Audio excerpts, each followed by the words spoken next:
Hello, you are listening to the Natural Healing Show for UK Health Radio. I'm your host, Catherine Carrigan, medical intuitive healer and Amazon #1 bestselling author. You can find out more about me and my work at catherinecarrigan.com and unlimitedenergynow.com. While you're there, you can find out more about how you can heal yourself naturally by signing up for my newsletter. Our guest today is Dane Stevens. Dane Stevens is the developer of the Neuro Trauma Healing process and the author of Reclaim Your Power to Create Your Best Life. You can find out more about Dane Stevens at danestevensonline.com. Welcome, Dane Stevens. Thanks for having me, Catherine. Great to be here. Now, Dane Stevens, your work is called the Neuro Trauma Healing process. In your view, what exactly is trauma? Well, when I say trauma, or somebody hears trauma, they tend to think of it as a big mental, emotional experience that happened, like a car crash, or somebody experiencing war, or something that is big mentally and emotionally. Abuse, that is a big T abuse in that way. But all trauma really means, the terminology of trauma, is something stuck looping in your nervous system unprocessed. And that can happen as simply as somebody who, for example, growing up with a high-functioning alcoholic. You may not even have known that young, undeveloped mind that you're experiencing abuse, but the act of alcoholism itself is self-abuse, and it cannot help but be passed on. So you've had to alter your behavior in some way, your natural expression. So a trauma has been created. Or neglect. Seems like nothing happened. And in this time of neglect, you've made a decision about yourself, or you've had to change your natural expression once again, and that loops in your nervous system against your very nature. So that would also be considered a trauma. So when we say trauma, it's anytime you have something stuck looping in your nervous system, and it will reveal itself as a negative pattern outpitching itself in your life. So you'd be hard pressed to find anybody that doesn't have some degree of what's termed trauma looping within them. So does that make sense? Dane Stevens, that's a wonderful explanation of it. And in my work as a medical intuitive healer, another word for these traumas that we all experience would be wounds, soul wounds, right? And some of the traumas that we may have experienced go so deep, they go past the emotional, even past the mental, all the way into our soul. And they can definitely rewire our nervous system. For a lot of us, they can keep us stuck in the sympathetic side of the nervous system, where we're really stuck in stress. Now, you are the developer of the Neuro Trauma Healing process. What exactly is the Neuro Trauma Healing process? So like you just mentioned, it's stuck. And it's stuck, held somewhere in your body, trying to process itself in your nervous system. And the brain's MO is survival. So it does not want to have this barrage of unwanted information, so it will push it out of the way, hence to the subconscious. Is it gone? Is it out of the way? No. It's still very much alive, cycling in your nervous system, trying to process itself, stuck, trapped somewhere in your body. So what we do is we kind of reverse that process, and it's through a left-right brain process where you can unfreeze that, make a connection to that wounded part of you, and ultimately such an intimate connection that you can give it what it didn't get at that time, and therefore what you're not getting now. So through a left-right brain process, you can unfreeze that. And when you unfreeze that, you bring it out of that time, because what happens in a time of trauma is it stops, or it keeps cycling at that time. So you keep experiencing it at that time. So in this process, we unfreeze that, and ultimately you're able to re-choose your response, and we bring you out of that time back into present time where it's not happening anymore. And the profound part about this work is when you do that, when you have the ability to connect that intimately, and you can bring it into this present moment, next time something that usually triggers you comes up, it's just not there to be triggered. There's nothing to be triggered. And it dissipates. So it has the ability to permanently heal these parts because you have connected with you and given yourself what you need. It's not a facilitator. We facilitate. We don't counsel. We don't give information. We're not therapists. We facilitate this process where you get the connection to within you, and therefore you give yourself what it is that you need to heal. And in that, it's permanent in it because it's a relationship. So. Now, you mentioned, and I agree with you, that all of us humans have had different degrees of trauma. Some of us may, for example, I have a client who was in the Far East during an earthquake, and they were without food and cut off from civilization for a period of time. And it could be growing up in an abusive household. Can you give us some examples of the kind of traumas that the Neuro Trauma Healing process addresses? So I'm a product of the product, and I got messed up by a therapist healer who tried to force the trauma out of me. And what happened is it just threw me into straight fight or flight, and I was a mess, and I just wanted relief. And this is what, luckily, I was able to discover or rediscover, shall we say, and develop. And that's what gave me relief. So I really didn't know how far that this work could travel. And we have worked with one example is we've had a lady who has had PTSD for 45 years, and she's done everything. And we worked with her, and she no longer has PTSD. I worked with one fellow, and he had a heart condition. And I didn't really know how because we say there's two prerequisites to this work. One is to be open-minded, and one is to be open to the potentiality that you're completely responsible for your life, because it will show you how you're creating your life from the inside out. And this gentleman was a businessman, and he was a successful entrepreneur, and seemed quite left-brained. So I didn't know how open he would be. But he came to us, and he had a heart operation scheduled, and he was scared because he was only 55 or whatever.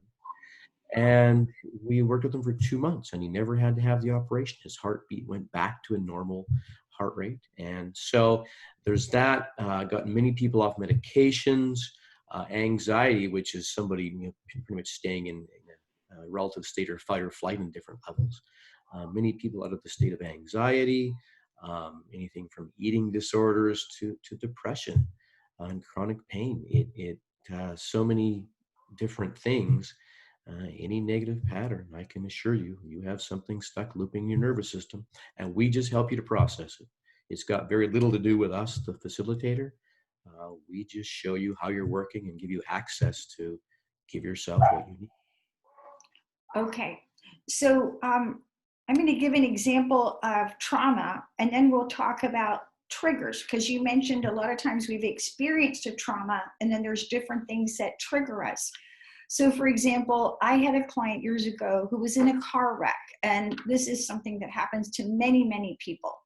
And whenever you, it's called a postural stressor release, whenever you go into the position that you were in, your body was in a certain position when you were raped, when you were in a car wreck, when you had the diving accident or what have you, then whether you're aware of it or not, it can pull up the effects, and you can be literally reliving the trauma at a nervous system level.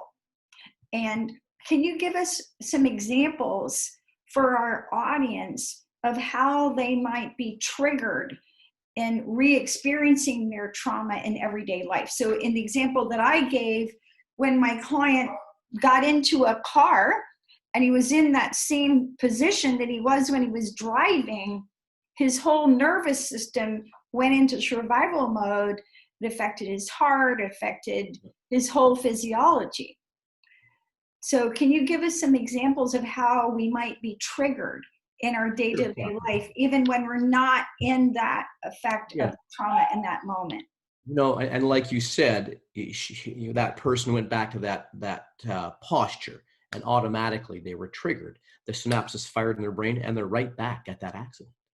And we had the same thing, a person who had a car accident, and every time she would drive by that place, her anxiety would rise, and she had to drive to work every day past that place where she had this big accident 2 times a day. So it can be anything from a smell, a sound, a big person, whatever it is that has some sort of assimilation to what you experienced, that brain recognizes it, the synapses fires, and you're right back there. In the case of an alcoholic, that synapses fires in their brain because they've been triggered some way, and they wake up with the 5th drink in their hand. Or the person who has, anger issues, they all of a sudden be in the middle of a fight with their wife or their spouse and go, oh, how did I get here? What happened? Because what happens is it's looping in your nervous system, unprocessed. And therefore, what that means is the right brain, things come in through the right brain. Right brain is formless. It's color, it's sound, imagination, and it experiences the big picture and passes it to the left brain. The left brain is there to make sense of it, understand it, file it, and kind of move on from there. If it's too scary, too bizarre, too outrageous for that left brain, it will reject it and send it back to the right brain. So what does the right brain do? The right brain does what the right brain does: sees it, feels it, experiences it in its entirety, and sends it to the left brain to be made sense of, filed, understood.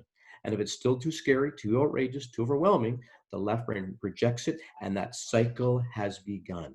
And you keep re-experiencing that same event over and over again at that time. And we've all seen somebody, an adult, maybe even a prominent adult, who gets their buttons pushed. And all of a sudden, they act like they're 6 years old. And maybe that's exactly right. They got, their buttons pushed and that synapses fired, and they are scared or angry or what have you, because they have gotten back to that time. So whenever this occurs, we feel like we have no control. And this is where, like something like addiction, I have such compassion for people dealing with addiction, because they feel helpless, because it just fires within their nervous system and they re-experience it again. It's right there. And we know a lot about trauma, but we haven't had an ability to bring it to resolution. We haven't had the ability to, permanently heal it. And now you can connect with that part and literally give it what it needs.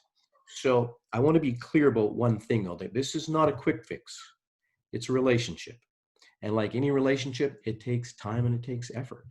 But when you do this work, you can bring it to full resolution, as in you don't have to keep dealing with it, because you have literally connected with that part and brought that part into present time where it's not happening anymore. So you've unfreezed that. That's really important. Now, going back to what I was talking about, triggers for our audience, your triggers may be conscious. So for example, I had a client whose son was in a car wreck. So she wasn't in a car wreck, but the son nearly died. He had severe traumatic brain injury. And every time she herself would drive back past the place where he had the accident, she would get triggered. So sometimes we're aware of, I'm driving past this place, but then many of our triggers for our audience, the triggers you may be experiencing may be unconscious, things that you're not even aware of. So again, people, places, situations, seasons of the year, temperature. So anything that reminds your nervous system of where you were and what you experienced when you were going through the trauma can bring up at the nervous system level this survival instincts and throwing you into the amygdala, which is where you're in the back of the brain. Now, let's talk about anxiety and trauma, because when people have anxiety, they're stuck in the sympathetic side of their nervous system, so they're stuck in the stress. So what, in your professional opinion, Dane Stevens, is the relationship between trauma and chronic anxiety? So, as you mentioned, anytime we have that feeling, it's subconscious. We feel the feeling, but it's cycling within us in our nervous system. So in regards to the subconscious and dealing with it, we have to be able to go to that place. We have to give it a voice. Ultimately, we have to let it be heard. So with what we do, I really love my job because it's based on inner compassionate connection. It's not, you're not, when we connect with this part, we're not trying to make it change. We're not trying to fix it. We're not, forcing it out of that, place. We are making it safe. We're making a connection where it feels safe enough to release. The scariest part of fear is the anticipation of, and that feeling can be seem very, very scary. But when we allow ourselves to let that up, and with the tools where we can not just let it up to have it hang out, but give it what it needs and make it safe enough, give it to give it a voice, to let it speak, it will unwind itself. So this is not about doing something to the nervous system. This is not about forcing anything to happen. It's in a sense, it's getting out of the way, but it's having inner compassionate connection. That is the key. And then, what my job is for the most part is teaching people how to love themselves. And that's not the right terminology, because I'm not necessarily teaching, but give them access to these parts. And in giving them access to these parts, it allows them to learn about themselves. And maybe, just maybe, these negative patterns, these chronic conditions that you're experiencing, maybe that's the universe's way of getting you to go inside, because this work travels a long ways. And when we do go inside and we make that connection and learn how to feed ourselves, we ultimately become our own source and realize, first of all, that we are creating our lives. And when I say that you're creating your life, that can seem like blame. Somebody who is still stuck in, a deep-seated trauma, or experienced, sexual abuse as a child. It's not about blame. You didn't, we're not going to saying you created that and you're responsible for that. But when you understand that it's looping inside of you now, that looping inside of you is what is creating that chronic condition in your life. When you can take responsibility in that way, that's the start of reclaiming your power and getting the keys to your life back. So. Now, Dane Stevens, how does our nervous system actually change when we release trauma? Well, trauma, once again, is the cycling in the nervous system. So to release the trauma may not be the right terminology. It's giving this part a voice that has been stuck, looping in that nervous system that we call trauma. So it really is about learning how to feed yourself, how to love yourself. Because, you can bring it up. There's lots of things that can bring it up. Then what? So it is about creating that relationship, that connection, to give that part what it needs to feel safe, to feel accepted, to feel loved, whatever that is that part needs. So in releasing the trauma, you're giving yourself the opportunity to have a relationship, to make a connection to, once again, that inner life.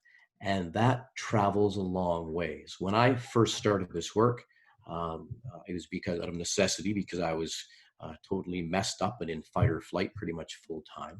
And I just wanted relief.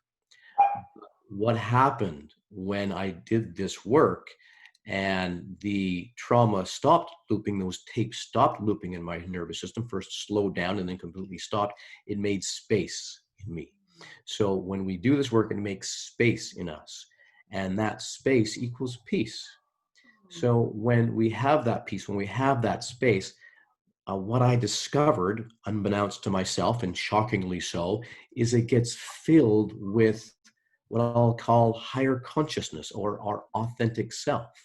And the characteristics of our authentic self are peace, our power, our creativity, our playfulness, our beauty, our health. That's our nature. And when I say our nature, I mean that there's no effort required there. So when we heal these parts that are out of alignment with the truth about us, what comes back into us is the truth about us, our higher consciousness, our authentic self, and all of these characteristics which are natural and it's profound. And I can sit here and talk till I'm blue in the face, and it, just theory at this point, but when you experience it, it's profound. Yeah. That's just beautiful observations. Now, for our audience, I want to kind of go back to some basics and talk about your nervous system. So Dane Stevens talked about left brain, right brain, but you also have two sides of your nervous system. You have the sympathetic side, which is the part that's stuck in stress, and every neuron in your sympathetic nervous system is connected to 20 other neurons. And then you have the parasympathetic nervous system, which allows you to relax. And the connection there is only 1 in 5.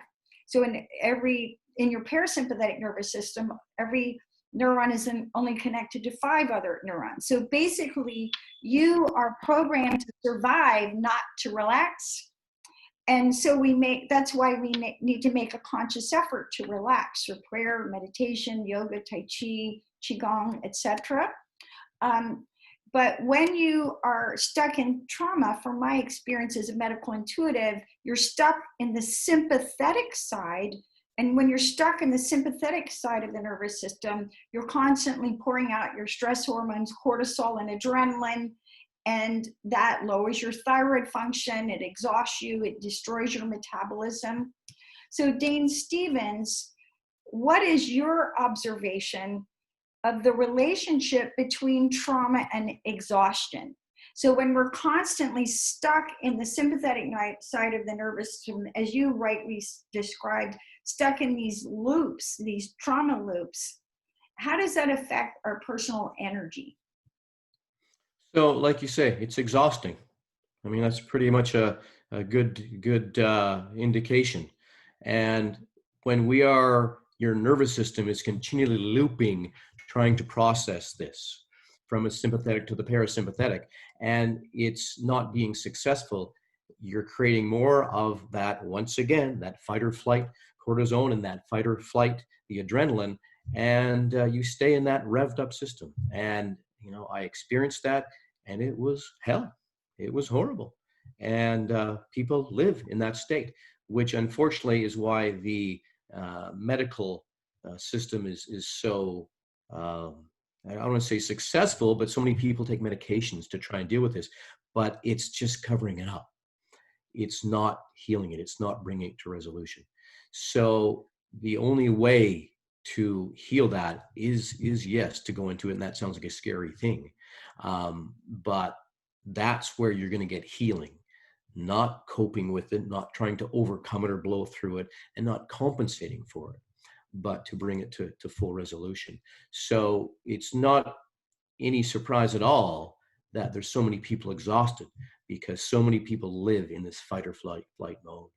And one of the things that I say in when I do my webinars is that our society, unfortunately, supports fight or flight. Because in that fight or flight mode, the tapes that run are gotta go, have to keep moving, maybe can't be caught, gotta go, gotta run, gotta keep going, gotta keep moving.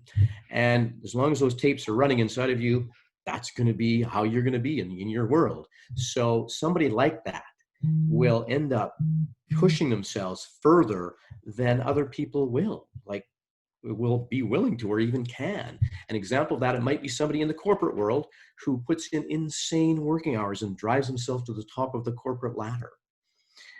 It might be an athlete who goes well and beyond what any other athletes can or willing or can do. So this fight or flight pushes that. And these people, the CEO that puts in insane working hours, the athlete that, accomplishes amazing things, they get great reward for that in this society, because we're not recognizing that this person isn't doing it out of health, isn't even doing it out of real desire. It's doing it because they have to. And it was a few years ago now, but on the cover of Sports Illustrated, 2 athletes came forward. R.A. Dickey, who was a pitcher for the Toronto Blue Jays, and I can't remember the other girl, but she won a gold medal for judo for the U.S. in the Olympics. And they came forward and talked about their experience of being in fight or flight from sexual abuse, actually. And they talked about how their rise to the top was not fun. And they were, running from this. So, to understand how we work and to recognize this is key and is important. And we have a lot of exhausted people out there who don't know what to do and don't know how to handle it. And hopefully we can help these people, because that leads right into mental health. And we've all experienced to some degree the devastating effects of our inability as a society to deal with mental health. And I believe that trauma is really at the foundation of that, and understanding that and recognizing in people so we can help and give them what they need. And Dane Stevens, I completely agree. Now, Dane Stevens, if someone's listening to this program and they realize, gosh, I'm really, really tired, and now that I think about it, I had some trauma earlier in my life, what would you say to that person to help them make the connection between the trauma they've experienced in the past and their personal energy level at this time? Yeah, if it came up, it came up for a reason. And like I say, this work goes into the spiritual aspect, because I believe it's on purpose. I believe that if we keep looking outside of ourselves for answers, we're going to keep experiencing the same thing over and over again. We may experience a degree of relief, and hopefully we don't numb ourselves out through medication enough where we don't necessarily feel it. But as long as we keep going out there to fix ourselves or get somebody to heal us or fix us, we're going to keep experiencing it over and over again. So I really believe that it's set up this way to take us inside. And when you connect inside, you connect to that wounded part. And as Dr. Bradshaw says, the wounded child becomes the wonder child. And that's exactly what happens when we heal this part. It leads us to that higher self within us, that part that is loved, that is safe, that is at peace, that is contributing in a healthy manner. So if you have these issues, if you are chronically tired, yeah, for sure, you're doing something, or there's something looping within you that is causing this to occur.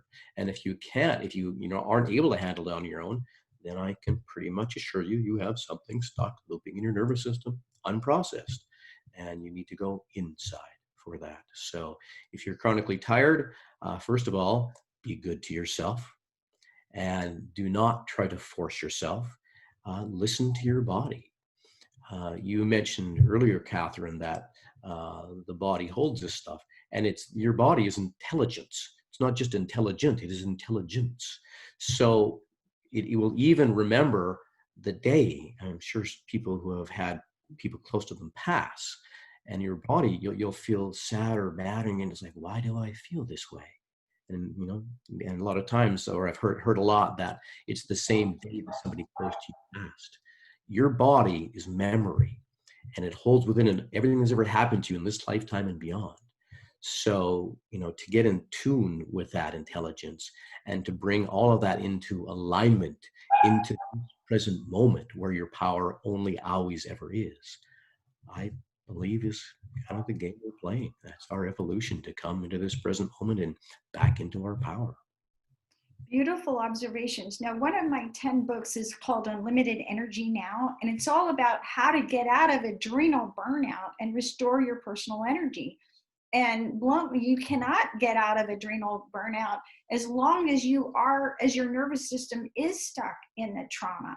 So balancing your nervous system by whatever means necessary is essential for healing your adrenals and restoring your energy. Now, Dane Stevens, in your observation from working with clients, how does trauma affect our physical health? Well, as we talked about, it's cycling in your nervous system and trapped in your body somewhere. So once again, your body is, in a sense, is the key, because it's the holder of everything. It is your home. It is that which holds your energy. And wherever your energy is out of alignment with the truth about you, it will show up somewhere in your body. So yeah, I used to do what's called body maps with my clients. So I was a trainer my last lifetime. And in that, it's phenomenal how everything is always seeking balance, and that includes the body. So if we had, you have a pain in your upper right back or upper right shoulder, I can just about assure you, you have a tightness or a tension in your lower left back. You probably almost surely have a tension or a tightness or a soreness in your, either your right hamstring or your calf, your back, your leg. Your body's always balancing itself, front, back, and side. So, pay attention to your body. And you talked about yoga. Yoga is it's a science because it opens up all the energy systems of your body. But pay attention to your body. And when I say pay attention, don't judge your body. It's not about the appearance. How do you feel? That is the key. That is the indicator. That is your guidance system. And you feel through the body. So yeah, get in tune, get in touch with your body. And do that, you go into these parts. And there's also something that's called body talk. I think that's a very similar thing, where you let these parts of your body speak, and you can give yourself what you need in order to let that release. And when we do that, like this, when we do that work, when the inside changes, the outside changes. There's nothing to do. Life is an inside job. So your body is an indicator, a key, and pay attention and follow your body. Now, Dane Stevens, you mentioned that you developed the neuro trauma healing process yourself after a bad experience with a therapist. What happened? What was the bad experience? What did you learn from that bad experience? And how does the neuro trauma healing process do it differently?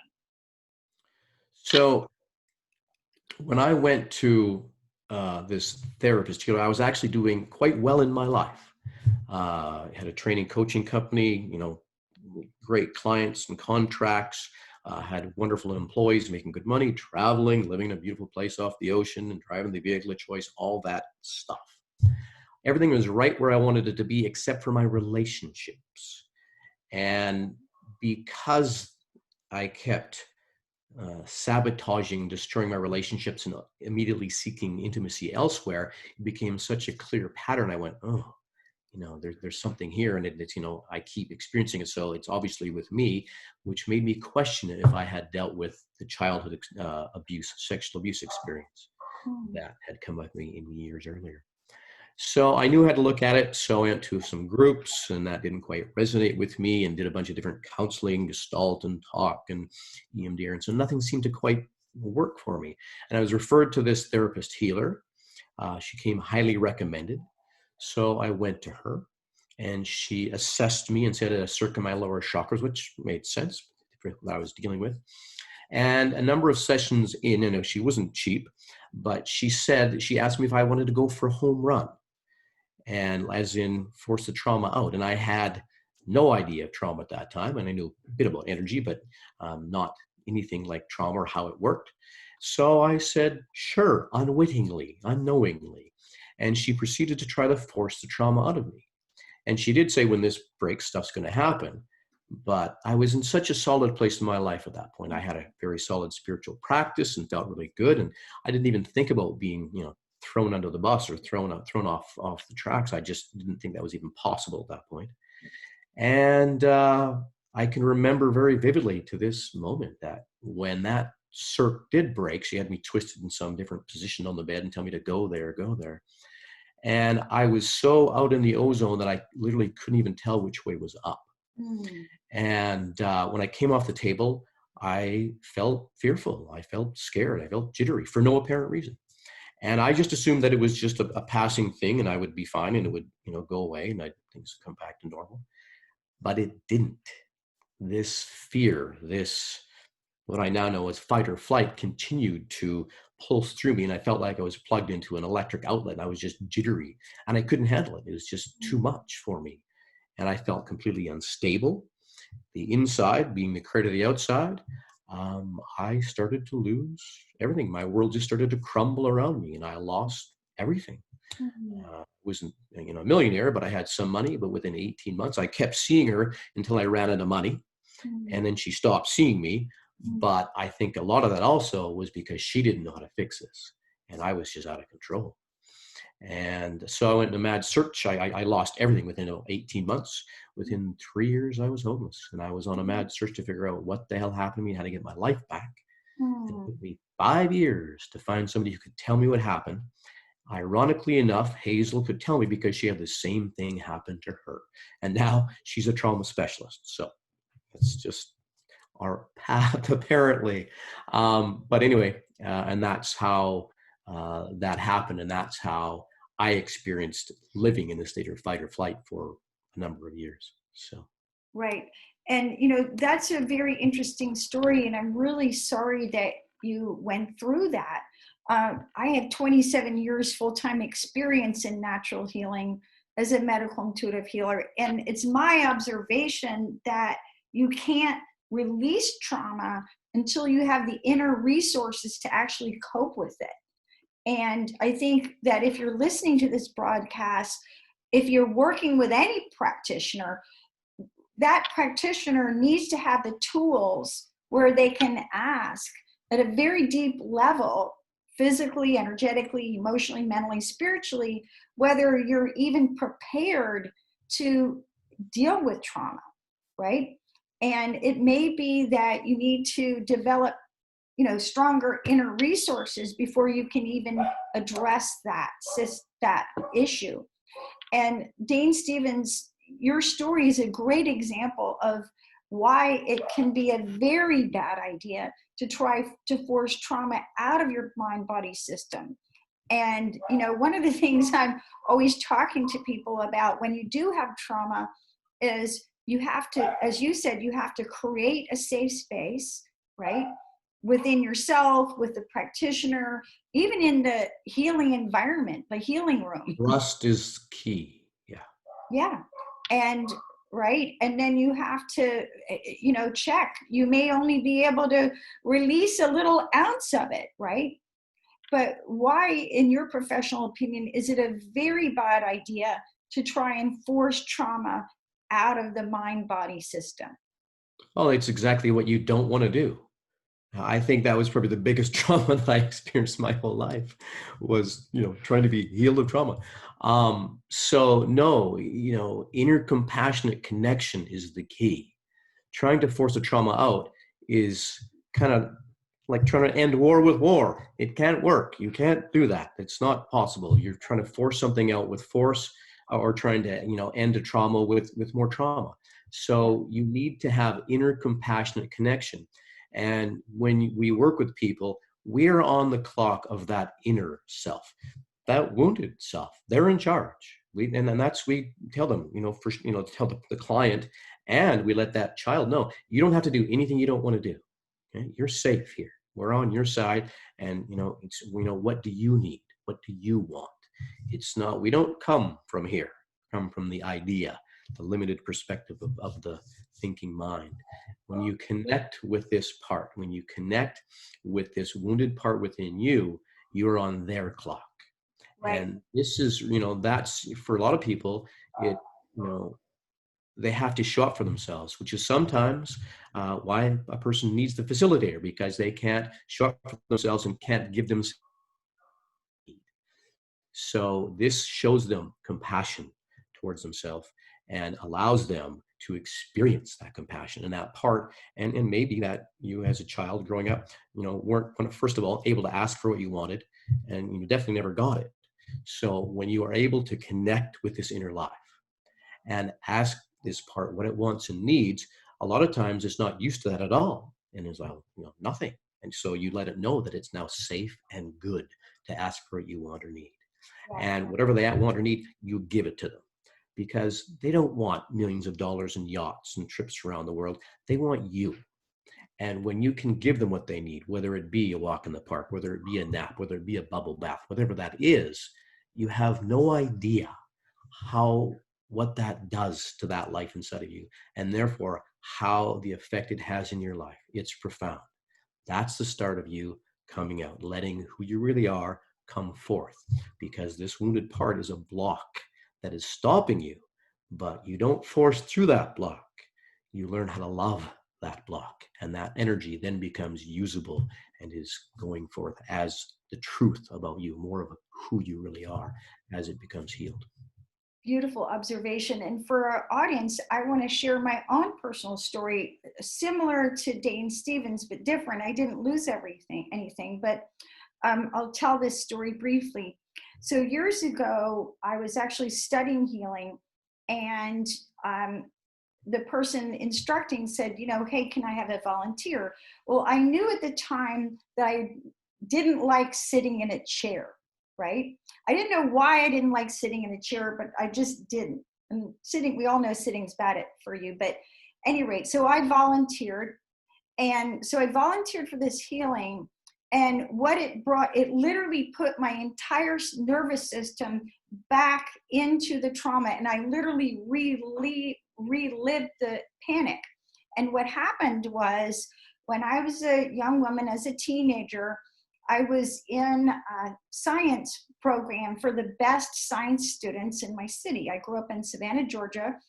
And I was sitting on the front row, and I got my period. And I was very embarrassed. I was a young teenager. I remember when I stood up, there was a pool of blood in my chair. And I went home and I told my parents what had happened. And I said, I'm so embarrassed. I don't want to go back to the program.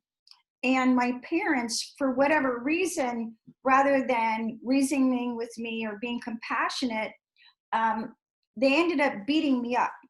And my father physically beat me up and kicked me until I was lying on the ground, and he was kicking me until I urinated all over myself.